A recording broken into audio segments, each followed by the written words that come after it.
Get out to the forest. Let the kids connect to their roots. It's gonna be so much fun. Yeah! Woo-hoo! Hey, guys, wait up! And discover the wonders of nature with your family. These trees are the key to our way of life. Fresh air. What a glorious morning! Clean water. Woohoo! This is great! An endless forest adventure. Let's rock this jungle! Yo, this is untapped territory. How amazing! Visit discovertheforest.org to find a forest near you.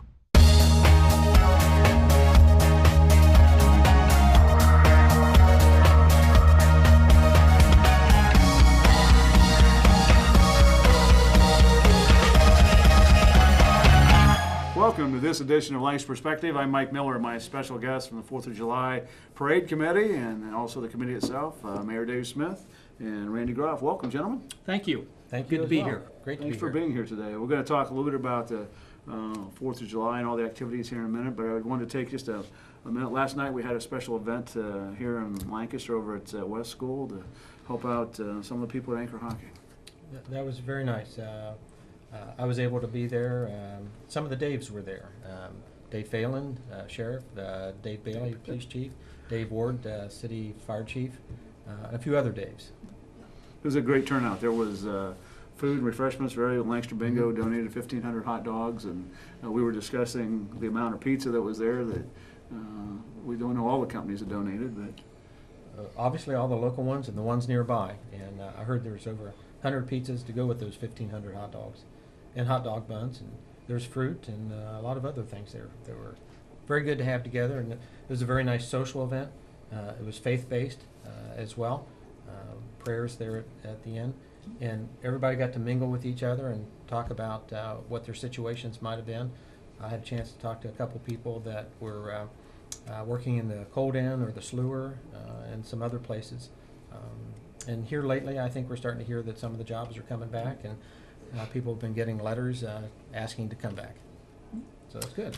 we do want to thank Pastor Tim Teague at Victory Hill Church. I think he was one of the organizers of that, and it was a great event. So hopefully that will increase some activity and those negotiations.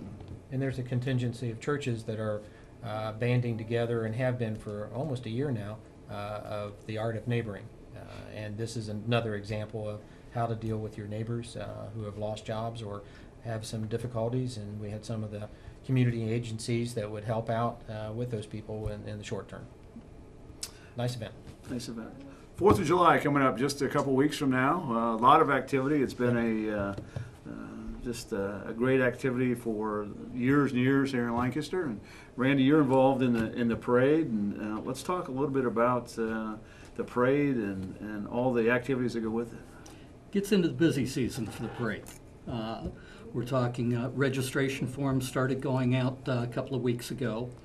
There's still plenty of time to register. The deadline is the 20th of June. Typically, we don't have them all in by the deadline, so we do accept them after that, but we encourage everyone to try and get them in at or before the deadline. We usually have about 250 entries, so registration forms have gone out to about 400 people, which is typical each year.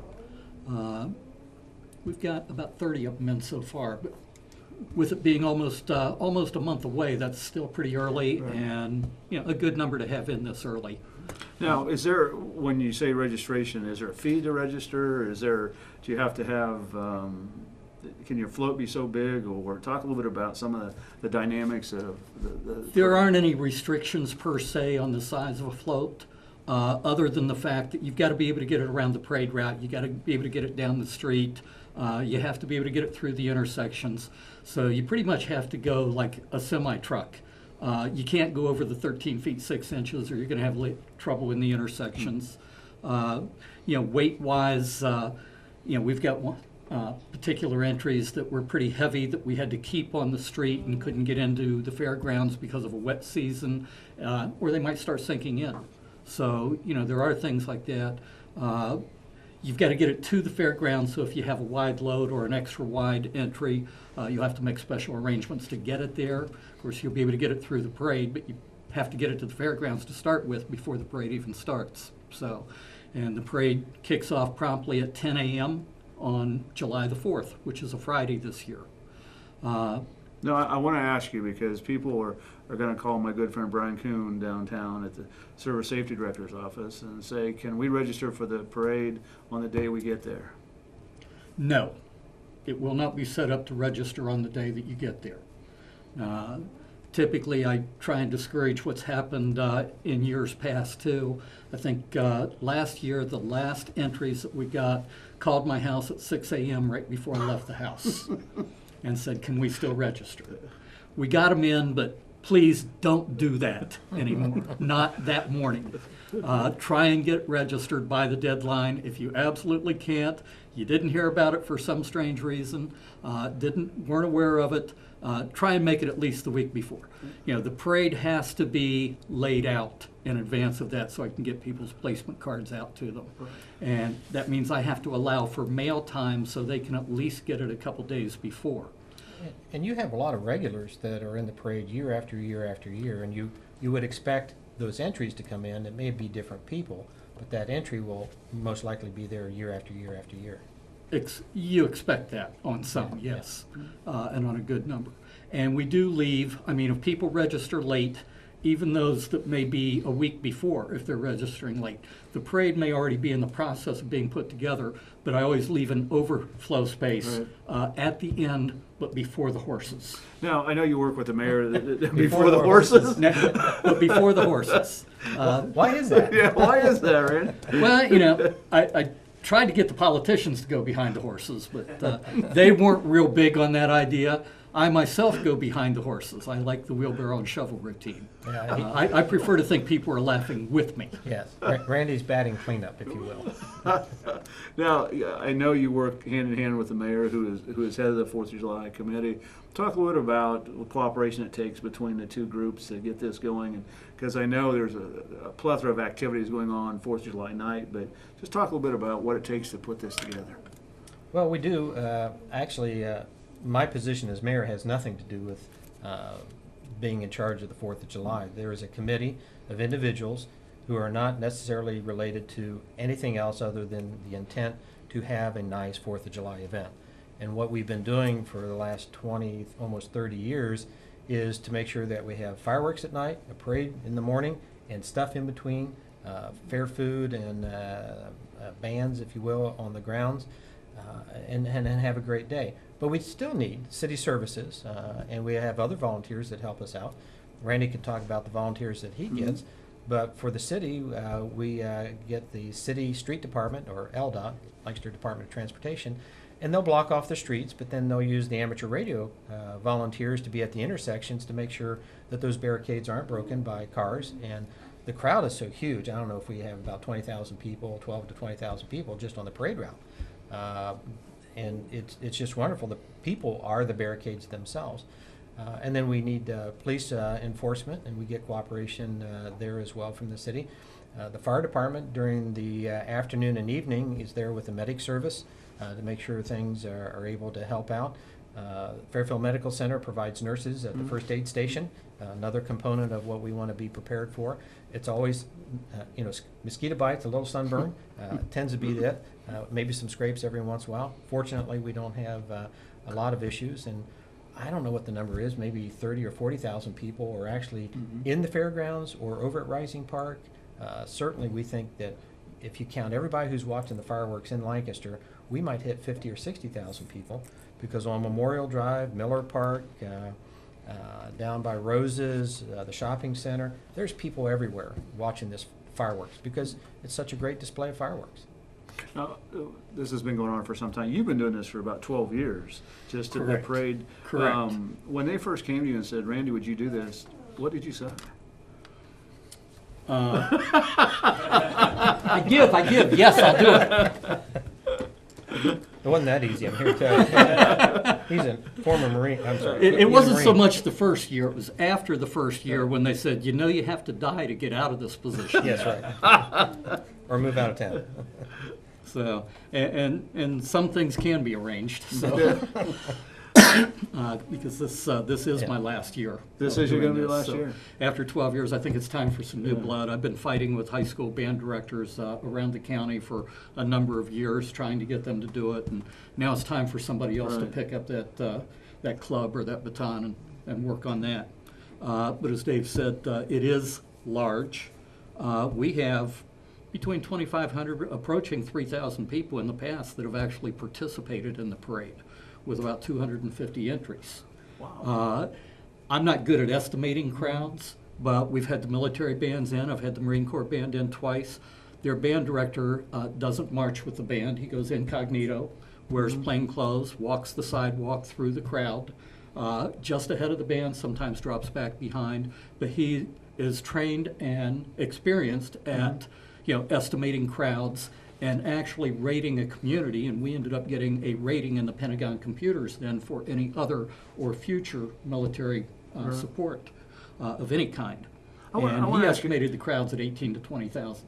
I want to ask you a question about people and coming back and being involved in the parade, but do you sense people are more interested in what's happening?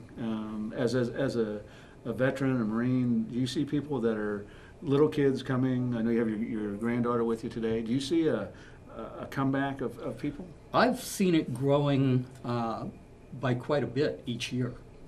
The first couple of years, the crowds weren't nearly as large as they have been in the last couple of years. But starting probably more so about 5 or 6 years ago, the crowds really started growing in the past and maybe still. I mean, I've had people tell me at the end that, the parade's too long. Of course, I'm not always politically correct, so I asked them why they were still there. Were you ever politically correct? Not that I can think of. Yeah, that's right. But, if they ask me that question at the end and they're still there, then obviously, what's the situation here? But in a lot of respects, I didn't really necessarily believe what they were saying. I thought what they were saying to me is, we're not seeing all the things we really want to see. And if you're really seeing what you want to see, is it ever too long? Mm-hmm. And the number one thing that people want to see is marching bands. Sure. So obviously it's try for that. Try for the school bands first. From that, you try for the military bands, which you're not going to be able to get every year. Mm-hmm. And the sequester the last couple of years have hurt us on that. Then you try for specialty bands to see who you can get. From the college bands, the OU, the Ohio State, and various ones. I've even tried the Notre Dame band. He laughed and told me that they were the largest band in the country and that we couldn't afford to even get them here. They would require so many buses. I said, well, could you just send me one busload? Yeah.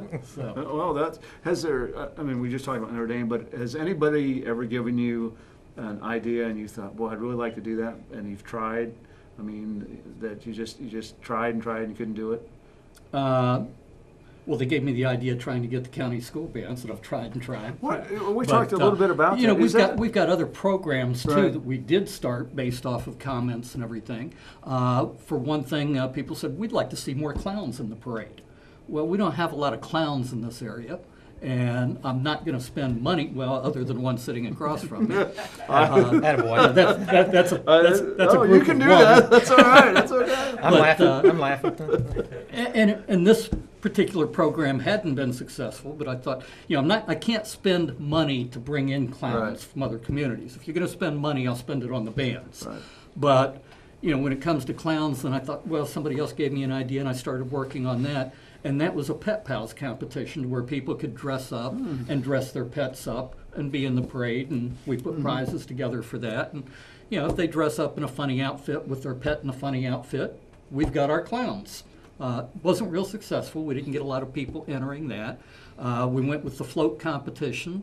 We started that about 5 years ago and put together a manual for people that didn't know how to build floats, put together, people that can help. I talked with contractors in the area that were willing to help. I talked with people that were willing to donate their garages or buildings for someone to build a float in. We talked to people who would help sponsor the expense of a float. We had one that we put together about 3 years ago with a Girl Scout group that, Mark Friend donated his warehouse or a section of his warehouse. He donated materials for him to help build it. They went out to Walmart. They gave them a certificate that could be used anywhere in town to help buy the sparklies or the things to decorate their float with. And, you know, there are many other businesses out there that are willing to help some of these groups, whether it be scouts or a junior sport group or a 4-H group or something.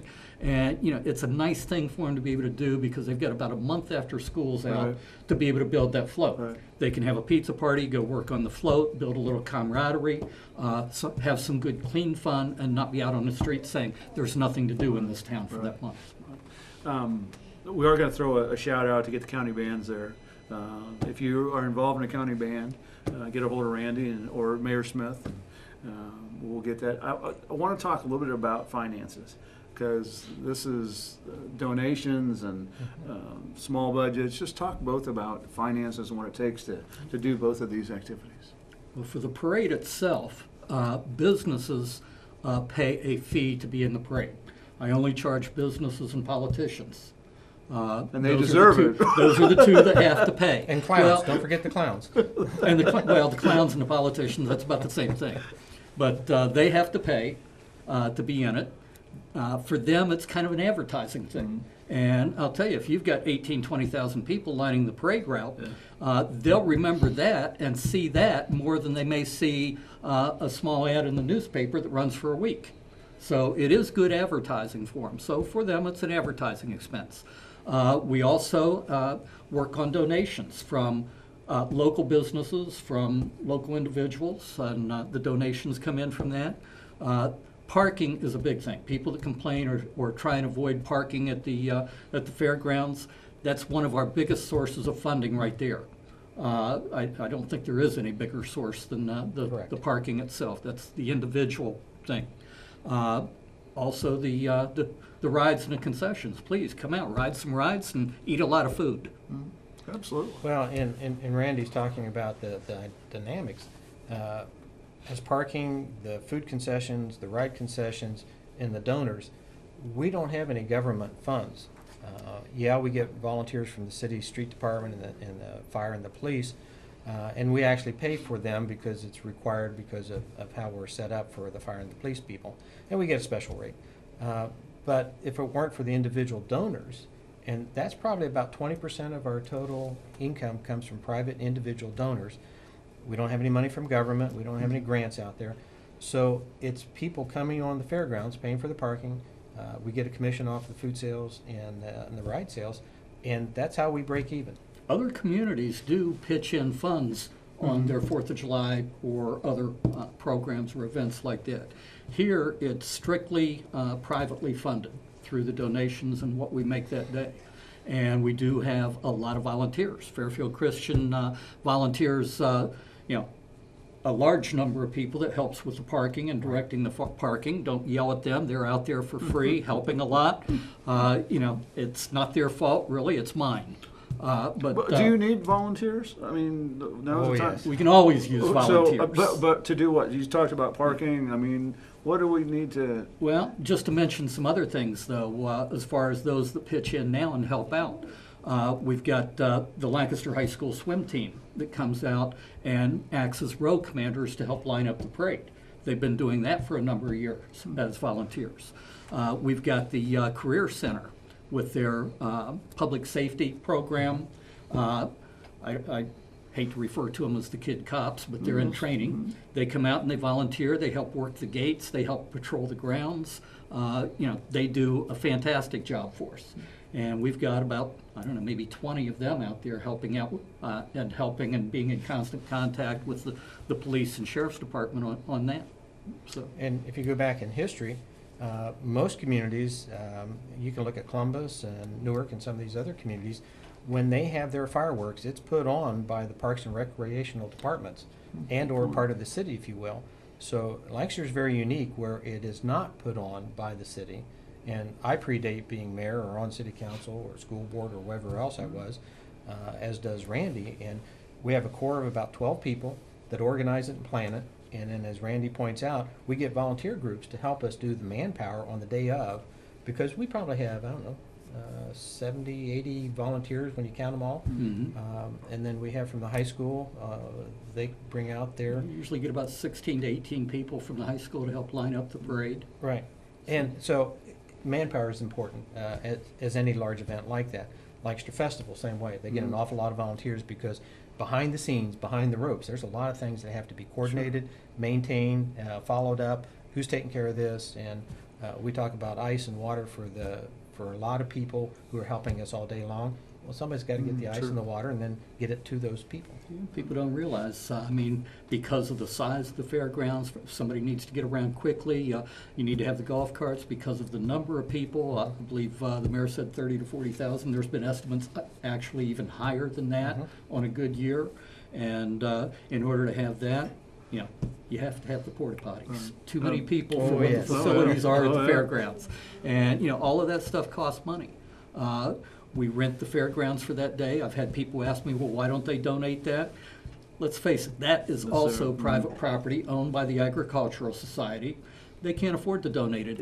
It's people or events like ours renting that property that allows them the income to be able to maintain it.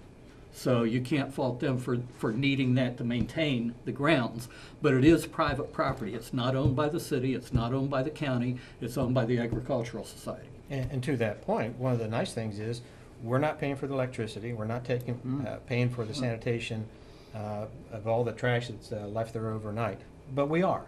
And at the same time, as we pay a fee, it's a very reasonable fee that that the fairgrounds charges for a one-day event. And I think they give us a break because of who we are and what we are, and they probably just barely cover their own costs for the day. People ask, Mayor, how do we get the fireworks? Does somebody come in and say, gee, we'll give you this many fireworks for this much money? Is it a bidding process? I really don't know. Oh, okay. No. That was an attempt at laughter. We'll get Brian in here in a minute. We are so fortunate that in our backyard is Hamburg Fireworks. And Jerry and Ken Sprague have for decades been very strong supporters.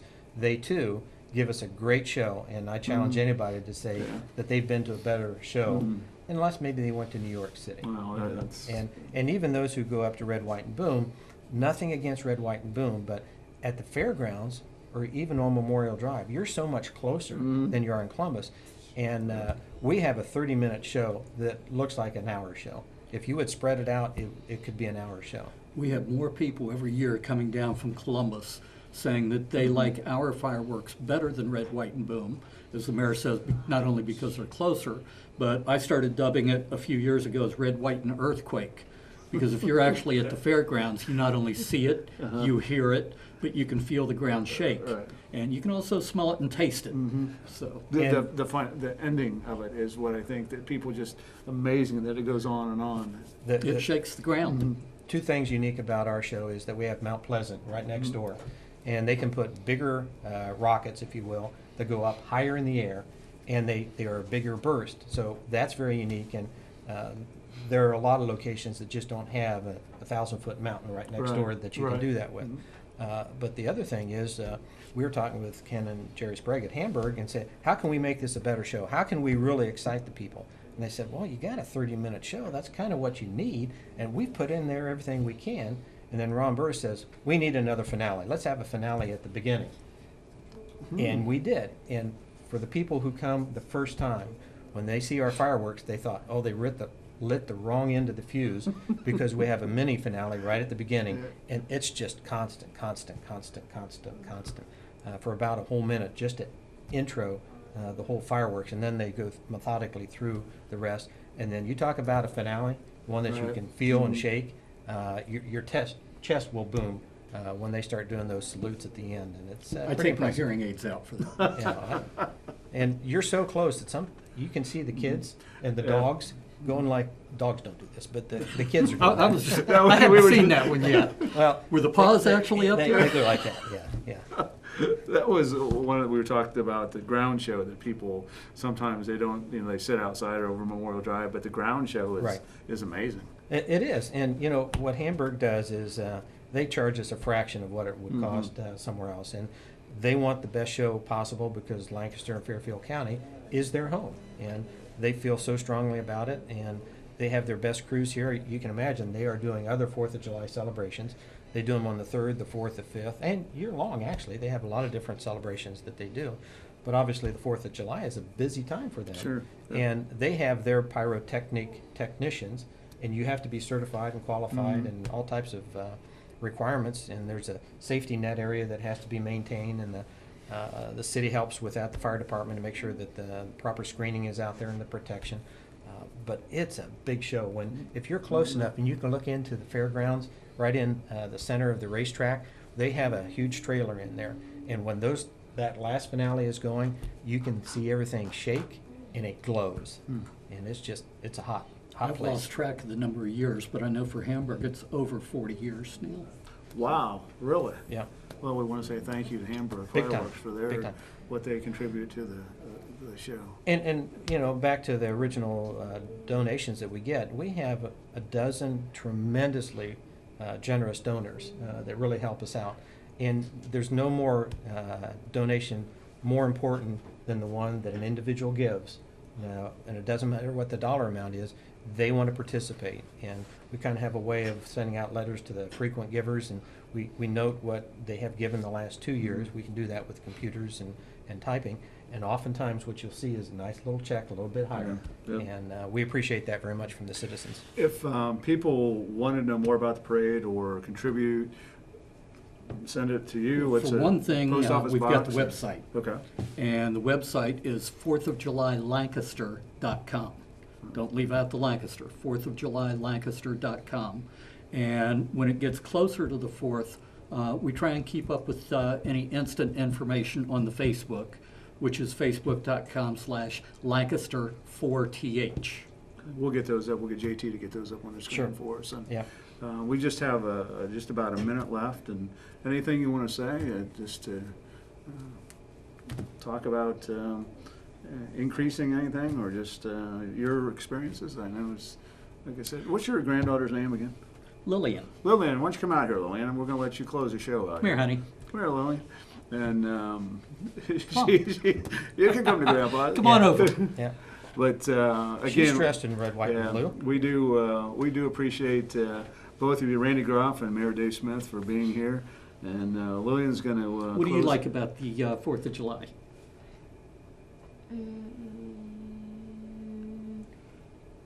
Parade or fireworks? Fireworks. Fireworks. Very good. Lillian, what I want you to do, I want you to look in that camera right over there and wave to everybody and say thanks for watching. Just wave and say thanks for Say, watching. come out on the 4th. Thanks for tuning in to this edition of Lancaster Perspective. Remember, until we meet again, let's make a difference.